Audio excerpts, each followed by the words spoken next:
এই মানুষগুলো এখনো জানে না ইন্টারনেট কি। তাদের জীবন এখনো হাজার বছর আগের মতোই রয়ে গেছে।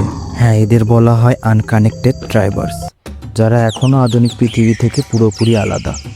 সবচেয়ে রহস্য হলো নর্থ সেন্টিনেল আইসল্যান্ডের সেন্টিনেল ট্রাইব এর বাইরে কাউকে দেখলে আক্রমণ করে।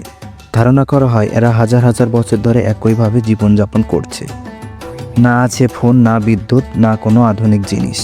শুধু তাই না, অ্যামাজন রেইন ফরেস্টের ভিতরে এমন অনেক ট্রাইব আছে যারা আজও জানেই না বাইরের দুনিয়াতে কি হচ্ছে।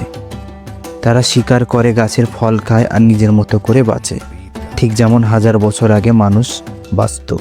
বিজ্ঞানীরা বলেন হঠাৎ যোগাযোগ করলে তাদের জন্য মারাত্মক রোগ হতে পারে, তাই ইচ্ছা করেই তাদের একা থাকতে দেওয়া হয়।